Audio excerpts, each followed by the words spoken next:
Alright, T2 back again with an update on the Cradle series. This is the ones I've read right now. Last time I was just starting Ghostwater. Then I read Underlord like last week. Or like, I don't even know if I finished Uncrowned today. So, man, it's really getting good now. It just keeps getting better and better. When you see how far this guy progresses, because it's a progression of fantasy, right? The characters, I'm just saying in my last video, this should be an anime because it's exactly like it. It kind of reminds me of that web series, The Gamer, a little bit. That's kind of progression. Oh, that's definitely progression. What am I talking about? It's like insane progression. It's like Dragon Ball Z. It's just like you look back and like Unsold, like the shit they were doing in the first book. It's so weak sauce now. It's like when you play WoW and you remember like your starter zone, like the crap you were doing when you were in the starter zone. You didn't have any skills. Yeah, those stupid flags, boundary flags. I mean, he still uses the parasite ring that he got from there, but like, there's all these like white foxes. Like that was like illusion magic. Like that's not really even a thing anymore because it's like everybody has these spiritual senses that are out of control that wouldn't even fool anybody, and it's like. So Ghostwater, there's that guy Northstrider. He's like this legendary monarch everybody thinks died fighting a dragon. He created this like pocket universe underwater, and all these dragons and like the Kura clan go there, and it's like these really powerful beings, you know. And he gets into a fight with them, and he like has to seal the portal, traps himself inside, and then he starts fighting this one dragon lady that's like too strong for him. And he has to like hide in this room, and it's like where this memory well or whatever it's called is, the mind well. And he finds this construct being, it's like an AI computer kind of a thing, and it's been in this well for like 50 years, and it's kind of become self-sentient, and he absorbs it into his being, and it kind of becomes like an extra voice in his head. And then he eventually, what did he do to it? He infused it with his soul fire or something. And he eventually becomes Underlord in the next book. But in this one, I don't remember if he did it in this one or not. Like he, instead of it just being like a memory construct thing, right? It becomes a living spirit entity with its own Madra channels, like a person has, that can become like a spirit or a sacred artist, right? So this being, he has like tentacle arms and he has one eyeball, and he's hilarious because he says all that. He's always like, he never like encourages him and says he has a good chance of winning. He's always like, you probably got a 20% chance of winning. You're definitely gonna lose this fight. But like, he can like project images in people's heads. He can like recreate scenarios. Like he can study opponents, and he'll have like, oh, I'm like 80% done. I need them to do like one more move so I can learn all their movesets, and I can have a model of their whole fighting style. And he'll like let Lyndon practice on it like 100, 200 times till he gets like, he knows everything they're going to do ahead of time. He can see projections and his, like even things that use illusions, they go invisible. He can see like where they are. It's just like so overpowered, and like knows how to win fights because of it. That's just one thing he's got. Then he's got his Hunger Madra arm that when he became an Underlord, it like repaired it completely. It's like a full arm now. He can absorb other people's Madra and like vent it out and like make these crazy big bursts out of it. Then he's got Little Blue, the little she's like a spirit sprite thing that like cleanses his Madra channels when he's using the black dragon flame, which burns his Madra channels and stuff. And she can like, she does a lot of cool shit too, helping people that are going crazy in the Black Flame Madra. But it's just like the Ghostwater place, he finds all this crazy expensive water, different types. Some of it's dream water, some of it is like life water that can like bring people back to life almost. It's so powerful. And then Yaren's outside leveling up too, and she gets crazy strong. And they both become Underlords. But like the Ghostwater thing at the end, he ends up killing this golden dragon, pissing off the main big bad of the Golden Dragon clan. Then he ends up having to fight her in the Uncrowned, which is like the tournament book. That's just like the anime, you know, like Yu Yu Hakusho or something, you know, where there's like a big tournament. Or like Baki or Dragon Ball. It's always like always a tournament, you know, everybody has to fight. And they always have to fight their friend. that like this North Strider guy just appears. Like everybody's like, "Oh shit, he's not dead," and he's like, he's going to start judging it. And he says, "Well, you can kill each other, but you're not really going to die because I'll just bring you right back because he's strong enough. He can just bring people back from the dead and like have them fully restored." It's like they're in a game. It's exactly like they're in a game. But in Underlord, what happened in Underlord? I know they became Underlords. I can't even remember what happened now. The whole thing, like, was that where they were back with Ethan? And then the Sky Scorn. They were in this big cloud ship. Man, I can't really even remember that book now. But it's like so much stuff happened in Uncrowned and Ghostwater. It was like those are like the crazy ones. I know, like when they rebuilt, they had to find the thing that made them push them through their boundaries, like the reason that they became sacred artists and stuff. That's how you like advance into Underlord, and you get this like spirit container between your core. He has 2 cores. Everybody else has 1 core, but his is like in between.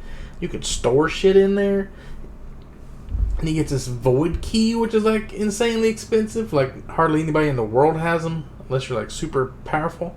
And it's like a little pocket closet universe that he can like put all of his loot in and just pull it out whenever he needs it. And man, and then like they do the tournament in Uncrowned. It's like everybody gets split up into squads. You know, he's with that Mercy Akira girl, and then Yaren is in a different team, so they think Yaren and Mercy are going to fight each other, and he switches it, and he has to fight Yaren. And then, like, there's all these different levels to it. Like, there's, like, so many, 64 competitors or something, and they reproduce them out at, like, 32. And the first prize is, like, it gives them a house. It's like a cloud ship house or whatever. That, like, flies around. It's, like, their own personal mansion. And he was like, do we both have to take one house, or can we combine our 2 houses together since we're both traveling around everywhere? And then there's, like, this romance element to it because he's, like, pretty much just invited somebody to live with him. And she starts like blushing and shit. And she's like, "Yeah, I want to do that." And it's like, now there's like a romance into this thing too.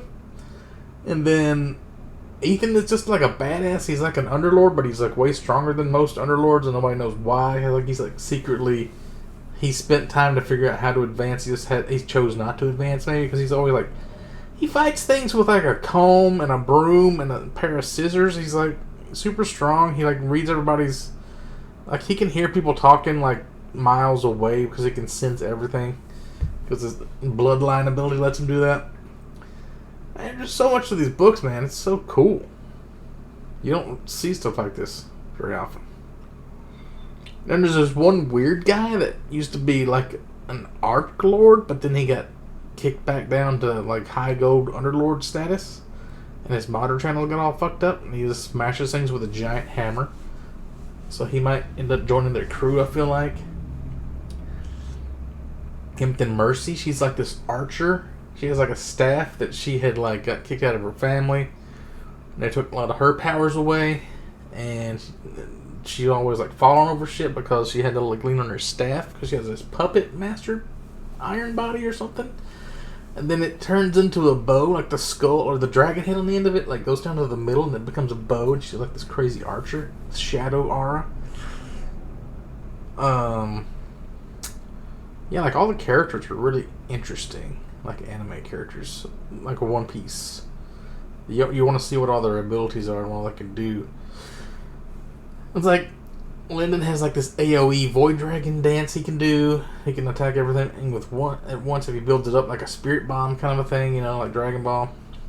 It's got the regular Fire Dragon to breath. It's like a black flame laser, pretty much like in Yu Yu Hakusho when he points and he shoots the laser beam. It's like that. We cut things with it. He switches over to his like pure aura, and then he can like use the Soul Cloak, and he's like super fast and agile, plus with his mind spirit thing doing stuff, he's like almost unstoppable.